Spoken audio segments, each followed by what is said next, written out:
বন্ধুরা, ঝিঙের জল বড়া করব।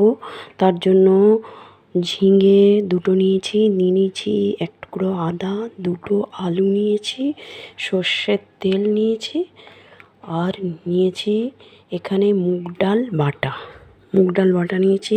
আর মশলার মধ্যে নিয়েছি জিরে, গোটা জিরে, নুন, হলুদ, তেজপাতা, আর এখানে আমার তৈরি ধনে আর জিরে গুঁড়ো, আর নিয়েছি 1 চামচ ঘি। এই বাটার মধ্যে মুগ ডাল ভিজিয়ে রেখেছিলাম। এই মুগ ডাল বাটার মধ্যে আমি এই গোটা জিরে কিছু দিয়ে দেব অল্প নুন, বেশি নুন কিন্তু লাগবে না, অল্প নুন, কেন ঝিঙের ঝোলে নুন থাকবে। আর এই যে গুঁড়ো মশলা আছে, ধনে জিরে গুঁড়ো, এটা দিয়ে দিচ্ছি, ব্যাস আর কিছু না। এটা ভালো করে এবার ফেটিয়ে ঝিঙের ঝোলের মধ্যে দিয়ে দিতে হবে। এই দেখুন, আলু আর ঝিঙে ভালো করে সমস্ত মশলা দিয়ে কষিয়ে তারপরে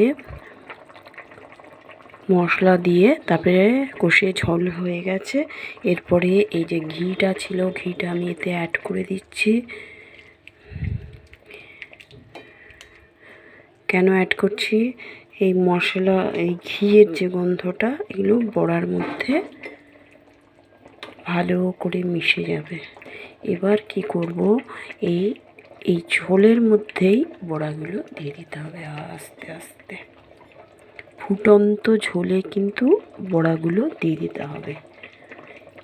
এই জন্যেই এর নাম জল বড়া, ফুটন্ত জল, তেল নয় এটা।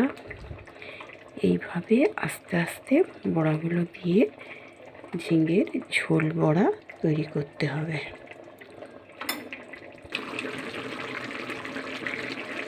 ঝিঙের জল বড়া ফুটে এসেছে, বেশ কিছুক্ষণ ফুটলো, 5 মিনিটের মতো। এবার এগুলোকে উল্টে দিতে হবে।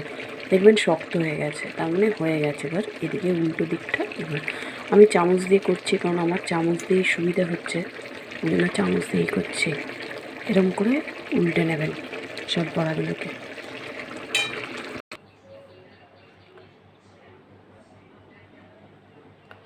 দেখুন বন্ধুরা, দারুণ স্বাদের ঝিঙে আলু জল বড়া হয়ে গেল। ভীষণ গরম, একদম টাটকা। আপনারাও এইভাবে করে দেখবেন, দারুণ টেস্টি। এই গরমে এটা কিন্তু খুব উপাদেয়, অবশ্যই করে দেখবেন। বাই বাই, আজকে এই পর্যন্ত, টাটা।